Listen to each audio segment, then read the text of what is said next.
आज मैं इस वीडियो में आपके साथ डिस्कस करने जा रहा हूँ निमसेट 2015 का English paper.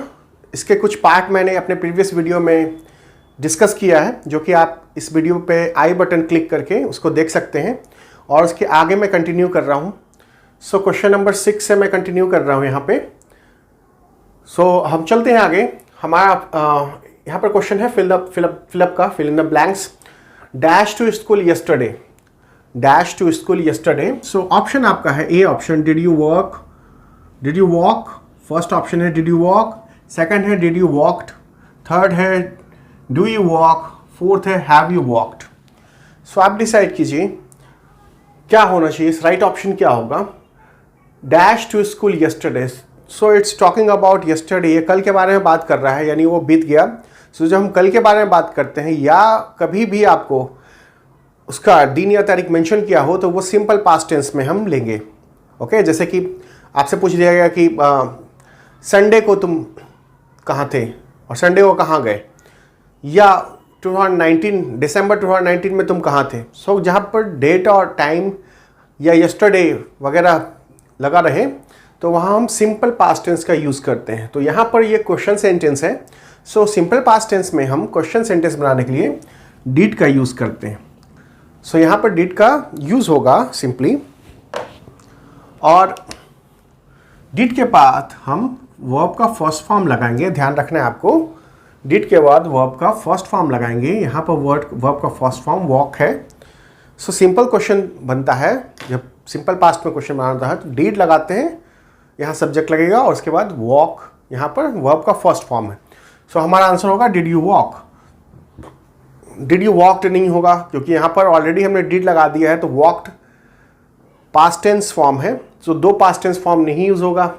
Do you walk नहीं होगा क्योंकि पूरा प्रेजेंट टेंस में क्वेश्चन बना हुआ है और हमारा क्वेश्चन पास्ट टेंस के बारे में पूछा गया है।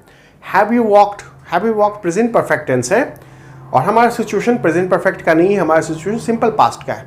मैंने आपको बता दिया कि ये सिंपल पास्ट का सिचुएशन कैसे है। सो आई होप आपको ये अंडरस्टूड हो गया होगा। अब हम नेक्स्ट क्वेश्चन की तरफ चलते हैं। तो यहाँ पर क्वेश्चन हमारा है there was no dash in the railway compartment for additional passengers. So there was dash in the railway compartment for additional passengers. तो यहाँ पर एडिशनल पैसेंजर के लिए रेलवे कंपार्टमेंट में क्या नहीं था, स्पेस नहीं था, प्लेस नहीं था, सीट नहीं था, रूम नहीं था। सो यहाँ पर ये कोलोकेशन के अकॉर्डिंग जाएगा। कोलोकेशन में रूम यूज होगा। कोलोकेशन का मतलब है कि सर्टेन वर्ड्स के साथ जाते हैं। तो हम ये नहीं बोलते हैं कि इस यहाँ जगह जब बताना होता है तो उसके लिए हम रूम यूज़ करते हैं। तो रेल कहीं भी आप बैठे हुए हैं और वहाँ पर जगह नहीं है तो उसके लिए आप रूम वर्ड यूज़ करते हैं, सीट या प्लेस या स्पेस वर्ड यूज़ नहीं करते हैं। सो यहाँ पर रूम वर्ड यूज़ होगा सिंपल। तो आपको याद रखना है कि जहाँ भी हम किसी जगह के बारे में बात कर रहे हैं कि यहाँ पर बोला जाता है कि there is no room here, तो आप सीट बैठे हुए हैं या वहाँ पर कोई जगह नहीं है तो वहाँ पर आप बोलेंगे देयर इज़ नो रूम। सो ये ध्यान में रखिएगा, यही रूल होता है। नेक्स्ट क्वेश्चन की तरफ बढ़ते हैं। Fill in the blank with the correct form of the tense. So आपको correct form of the tense भरना है इस क्वेश्चन में। The thief dash before the police came. So यहाँ पर दो एक्शन हो रहा है। द थीफ केम डैश, यहाँ पर एक वर्ब यूज होगा। The thief dash before the police केम, यहाँ पर केम जो है सिंपल पास्ट टेंस है। केम कम केम कम वर्ब के 3 फॉर्म होते हैं। सो यहाँ पर केम जो है सिंपल पास्ट टेंस में है। सो जब भी हमें दो एक्शन पास्ट टेंस में होता हुआ मिले, सो दो एक्शन पास्ट टेंस में एक ही टाइम पे बिल्कुल नहीं हो सकता। एक एक्शन पहले होगा, एक बाद में होगा। सो जो एक्शन पहले होगा उसके साथ हम पास्ट परफेक्ट टेंस का यूज़ करेंगे और बाद वाले एक्शन के साथ सिंपल पास्ट का यूज़ करेंगे। सो पहले क्या हुआ, पहले चोर भागा फिर पुलिस आई, यहाँ पर ये सिचुएशन है। सो बाद में एक्शन हुआ है पुलिस के आने का, तो यहाँ पर सिंपल पास्ट टेंस लगा हुआ है केम, और चोर पहले भागा है तो वहाँ पर पास्ट परफेक्ट टेंस का यूज़ करेंगे। सो पास्ट परफेक्ट टेंस में हमारा हैड प्लस V3 का यूज़ होता है। पास्ट परफेक्ट टेंस में किसका यूज़ करते हैं हम, हैड प्लस V3 का यूज़ करते हैं। तो हमारा हैड प्लस V3 यहाँ लगा हुआ है, हैड स्केप्ड। सो मैंने आपको एक्सप्लेन कर दिया है कि यहाँ पर ये वाला आंसर क्यों होगा। होप आपको क्लियर है। पास्ट परफेक्ट का सिचुएशन है। पढ़ते हैं हम अपने नेक्स्ट क्वेश्चन की तरफ। क्वेश्चन नंबर 9 कह रहा है fill in the blank with the appropriate words given. So we have to fill in the blanks, blank को फिल करना है एप्रोप्रिएट वर्ड से। सो यहाँ क्वेश्चन है an had to pay for everything because as usual Peter dash is wallet at home. So अब अगर आप question को गौर से देखेंगे, सो यहाँ पर दो जगह वर्ब है, हैड टू पे, और यहाँ कारण बताया जा रहा है, बिकॉज से जुड़ा हुआ है ये। सो ये एक क्लॉज हो गया और इधर दूसरा क्लॉज हो गया, और ये दोनों क्लॉज बिकॉज से जुड़ा हुआ है, कारण बताया जा रहा है। So Ann had to pay for everything, Ann को हर चीज़ के लिए पे करना पड़ा क्योंकि as usual Peter dash is wallet at home, Peter ने अपना वॉलेट घर पे छोड़ दिया था। सो वॉलेट घर पे छोड़ दिया था, उसके लिए क्या बनेगा, had left, was living, left, leave. अब आपके ऊपर है आप क्या सोचते हैं। सो यहाँ पर हैड लेफ्ट क्या होगा, had left, Peter had left wallet at home. So यहाँ पर हम जब देखेंगे तो हैड टू पे है, तो यहाँ पर ये सिंपल पास्ट टेंस में लगा हुआ है, this is not past perfect. ये कंफ्यूज नहीं हो जाएगा क्योंकि पहले वाले क्वेश्चन में मैंने एक्सप्लेनेशन दिया है कि हैड पास्ट पार्टिसिपल होता है यानी पास्ट परफेक्ट होता है, लेकिन यहाँ पर ये हैड टू एक स्ट्रक्चर है, हैड टू एक स्ट्रक्चर है जो कि सिंपल पास्ट टेंस में होता है, इसका मतलब होता है करना पड़ा। हैड टू का मतलब करना पड़ा, सिंपल पास्ट टेंस में है। सो एन को पे करना पड़ा, ये सिंपल पास्ट टेंस में है क्योंकि पहले कौन सा इंसिडेंस हुआ, पीटर ने पहले वॉलेट छोड़ दिया घर पे। सो पहले जो काम हुआ उसमें हम पास्ट परफेक्ट लगाते हैं, अभी प्रीवियस क्वेश्चन में हमने यही रूल डिस्कस किया था। सो पहले जो काम हुआ उसमें हम पास्ट परफेक्ट लगाते हैं, तो यहाँ पर पास्ट परफेक्ट लगेगा। So had left past perfect tense है, सो यहाँ पर हमारा answer Peter had left his wallet at home होगा। होप क्लियर है, उसको पॉज करके आप एनालाइज कीजिएगा बाद में। नेक्स्ट क्वेश्चन में पढ़ते हैं, pick the synonyms of the word meagre. इसको हम मीगर पढ़ते हैं। सो मीगर का मतलब कमी होता है, हिंदी में हम कमी बोलते हैं, मीगर कमी या कम। सो सिनोनिम्स का मतलब है सिमिलर मीनिंग वर्ड। सो मीगर का सिमिलर मीनिंग वर्ड कौन सा है, हेल्पफुल है, नहीं है, वहाँ हमारा सेंस कमी का है, यहाँ हेल्पफुल नहीं है।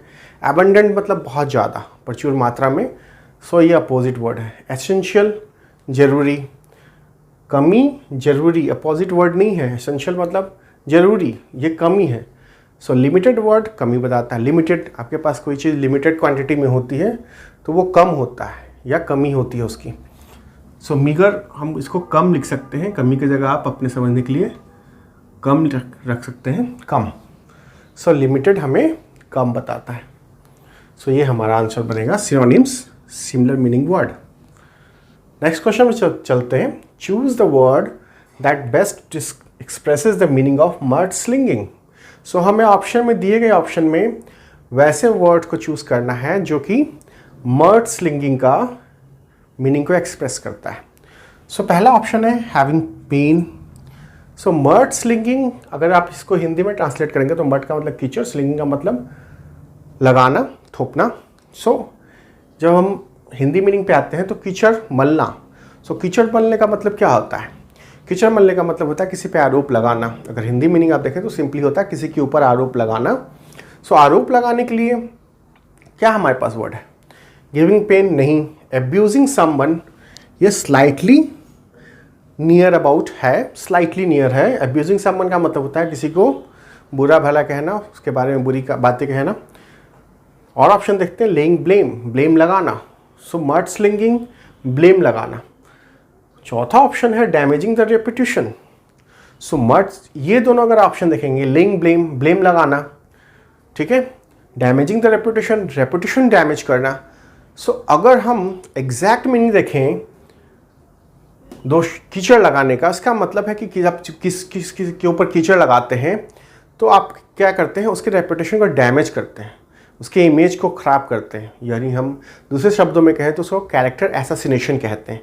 सो उस जैसे पॉलिटिकल पार्टी, एक पॉलिटिकल पार्टी अपने विरोधी पॉलिटिकल पार्टी पे मड स्लिंगिंग करती है, उनके क्या करती है, मड स्लिंगिंग करके वो क्या करती है, उनके रेपुटेशन को ख़राब करती है, उनके रेपुटेशन को ख़राब करती है कि हाँ जो अगला बंदा है वो करप्ट है उसने करप्शन किया है, सो डैमेज करती है रेपुटेशन को।